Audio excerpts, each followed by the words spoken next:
I have to talk to you. We have to do something about your armpits. Like, I know that's probably not the best thing to say, but like, it's just not working. And this is just not a safe environment for any of us, you know? Calm Down with Erin and Charissa is a production of iHeartRadio.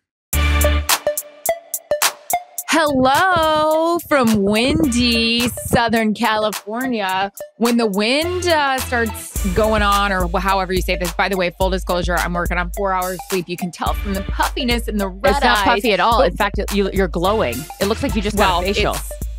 I didn't. I've got massive chin acne starting to develop. Any makeup on your face? Because you really do look like you're glowing. It's like a ton. Do you really? It looks oily. No, it's from the light. It's reflecting. Yeah, I have a ton of makeup on to try to make me look alive. Look alive, would you? Hey, welcome to the Calm Down podcast. We appreciate you guys tuning into our pregame segment. I was about to say, when it's windy and when it starts to rain, everything in our house goes to shit. We know you're underwater in your house. Please. That's why my hair's all wet, because this is from the leaky roof. You've been swimming? You swam from the living room to the your studio? Well, everyone, as you know, our pregame is one of my favorite things, I have to say, because it's when we get to answer your guys' questions. We appreciate you submitting them always. And it also prompts, which I'm already looking at some of these, which we'll get into. We'll answer them. And then it also sparks a larger conversation for the full podcast that airs on Thursday. So first up, I have questions, D. Griffin 980. Are you feeling swaggy today? Is that is there a story behind this? Did you say swaggy at some point? I had a player say, you look pretty swaggy, or that's a swaggy outfit, or something like that. Remember that was week 1? Yeah, I remember that. But Green Bay, Minnesota. That's a swaggy outfit you got on there. I do not feel swaggy at all. That you, when I called you or texted you whatever earlier, I was like, you are a beast. I know that 4 a.m. wake up call for that 6 a.m. flight out of Minnesota. You had an unbelievable game yesterday. So of course, fun. Giants winning. The Wildcard Weekend was appropriately named. A bunch of wild games. So are you feeling swaggy? My girl needs a nap, but she's a gamer. That's what she does. So... But there's no time for a nap because we got a monster game coming up, baby. Oh, yeah. Tonight. We do. We taped this on Monday. So, of course, we got the Dallas and the Buccaneers game coming up after this. Dallas and Buccaneers. How about you just say Dallas and Tampa? Anyways, first day on the job. Next question. Gabay, any advice on how to deal with a colleague who has extreme body odor? I have a really sensitive nose, and breath and body odor is just something that freaks me out. I think you could make a hint about it, but I think in the end, you need to just come out and say it, because you don't want to be rude and you don't want to be nasty. But how would you say it? I would not have the balls to say it. Listen, I have to talk to you. We have to do something about your armpits. Like, I know that's probably not the best thing to say, but like, it's just not working. And this is just not a safe environment for any of us, you know? I can't handle BO. I mean, there was a game actually the last couple weeks. I was thinking about this conversation. So worried I forgot to like put on deodorant. I didn't. But like on the sidelines, I kept trying to like act like I was like checking my like my sides, and I was putting my nose like by my armpits. I mean, no one would have smelled me. I've done that a million times. We talked about how you smell for your breath. I wouldn't have to see if I have anything. I'm just like, so stretching. I like do the fake stretch and lean back. Oh, yeah. Because I'm with you. I should be a TSA. Forget my German Shepherd working as a TSA dog. I should work at TSA because I can sniff out anything, which is why I'm always carrying perfume, mint, something. I would not have the balls to say anything to a colleague. No way. I would have to. I would just put on the deodorant or perfume like excessively in front of them and be like, oh, do you want some? And then I know, but there's only so many hints like people can take until it's like, okay, this is not a safe environment. There's only so much BO I can take before we're passing out. Exactly. Oh my God. Yes. Okay. Allison Deneau, biggest shocker from the first weekend of the playoffs. I mean, where do you want to begin? I'll start with you, sister. The Jacksonville comeback was pretty darn fun. 20-point deficit going to halftime. Yeah, that was unbelievable. What were you thinking when you were watching that? This bed is so cozy. I'm in and I'm watching it. Just, oh my God, this is amazing. And what has everybody said all weekend with the Brian Dables of the world, the Doug Petersons of the world? Coaching matters. You said it on your show so many times. matters. I love that. I loved seeing the Giants. I loved watching your game and, watching a team and watching Daniel Jones, who of course has had a, a innumerable amount of pundits. He came out looking great in that game. I don't know. I think the fact that Buffalo stumbled to the finish line in that game, and then even the Ravens. I didn't get to watch a second of that. Had a shot to win. If Snoop had, not went over the top and not had that fumble return for a touchdown. I don't know. There was a lot of different. I loved it. I mean, this is playoffs, baby. I don't need to tell you. Playoffs. You know what's really fun is watching games with Mike Pereira. Oh. Like, it's almost like watching a hockey game with my husband. He knows the penalty. He knows exactly what's being called. He knows what should be called. Yeah. Last night after our game, we went to go have dinner. We had our phones out and we were watching the game. And Mike Pereira was like, this is this. This is this. I was like, this is a turn on. Yeah, whatever it I is. love It's that. great. I love watching football and that's how it is on Sundays with the guys like in the green room and stuff. And Sean Payton has this whole thing right before because he knows that like I love gambling. So before the game, he gets up, he's like, you need to do this, you need to do this, you need to do this. And then like as plays are unfolding, he's like, shouldn't have done that, you should have done this. It's like I'm into all of the things. Next. That's so great. I was into this. Ron H 1067. How heavy was the jet necklace? How cool was that? It was really cool, by the way. Yes. I thought my husband, I was telling him about it today, and he was just like, that would never happen in a hockey playoff game. That one of the star players would be like, here, you can wear my chain for your feature. Like, for those of you guys that didn't see it, Justin Jefferson, who Erin sat down with, who's been the best wide receiver in the National Football League, such a cute interview. She was doing her hit and she was wearing, how heavy was that thing though? Really? To his question. It was pretty heavy. I mean, fuck, it just looked heavy. How much do you think something like that costs?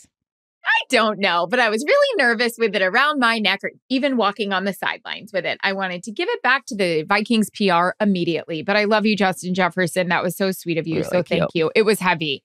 Heavy. Rachel? Question mark. Oh, I like the way she spells that. Yeah. How hard are mid-game sideline interviews? Difficult with coach emotions. That's all you, sister. They're hard. I mean, we on Fox, which I'm actually glad about, don't do those ones where they're on camera. I don't like that. I mean, I'm not talking badly about any network that does it, but the reason why I like how we do it, either going into the half or coming out of the half, the coach can be as annoyed or as fired up or as like honest as he wants. Kyle Shanahan, so honest. Half the time I wish I could say all the bad words that he uses because I feel like it really drives the point home. But listen, I feel like personally, you get so much more out of a coach when you're off camera. He sees you writing it down. I mean, like the other day, gosh darn it. Who? Oh, Mike McCarthy. The Dallas-Washington game, week 18. I mean, they had turned the ball over quite a bit. Mm-hmm. And I love Coach McCarthy. He said, look, Erin, you can't turn the ball over like that. Like, he's not going to say that to me on camera. And I have a feeling that this was pointed towards the interview last night with John Harbaugh and Melissa Stark. I was not watching that in real time. I saw it when it was posted on the internet. I have to be honest with you. I didn't think he was rude. I just thought it was a coach that was coaching in the playoffs. I don't even know what was happening. I don't even know what the question was. I just watched him. It didn't make me feel uncomfortable at all.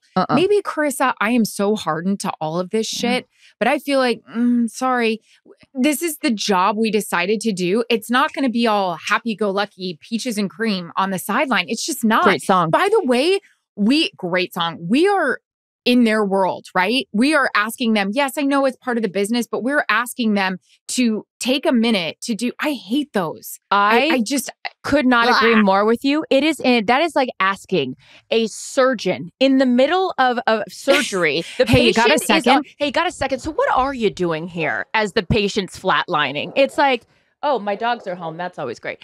Hi, guys. Daisy's got something to say about this. But no, it's just, I didn't see anything wrong with it. And to further this point, Doug Peterson, for example, when talking to Kaylee Hartong. Yes, you texted me this.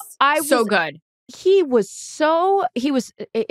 again, this is a guy that's the worst first half of football that his team has played. He's going into halftime. He couldn't have been more thoughtful, more patient with the questions. He was mindful about it. He even said, hey, we need to play more up tempo maybe we'll try more up tempo when we come out. Like, just we're asking, to your point, we're asking them to take time out of their highly stressful profession to help us with ours. So, and more so you, I should say, because of being on the sideline. And I want to just say this, because I did say I hate that. I'm not saying I hate the interviews that our other networks are doing and the sideline reporters, I know, but I love the NFL. We work for the NFL. Yeah. I don't want anyone to think I'm speaking poorly of the NFL. It's just, it's already a hard enough job. I'm actually glad we don't do it that way. Yeah. I give those sideline reporters and I give those coaches a ton of credit. Another example, sorry, Ryan, our producer, I'm going to go over 10 minutes here on the pregame. But another, example of this, the year that the Chiefs won the Super Bowl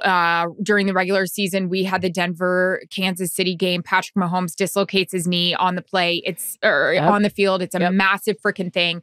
Going into halftime, I'm like, I feel so bad even bothering Andy Reid because I know he wants to go into the locker room and check on his star quarterback and see what the heck is going on. But I just, and I ran up to him and I said, Andy, I am so sorry. And he put his arm around me and he was like, he's going to be okay. It's going to be okay.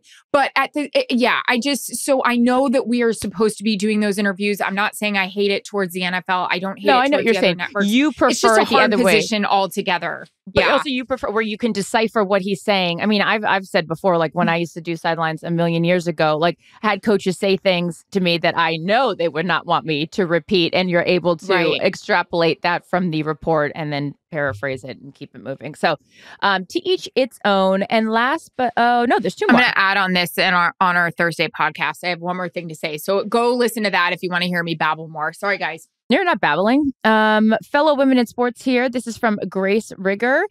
How do you prioritize yourself and self-care in the season?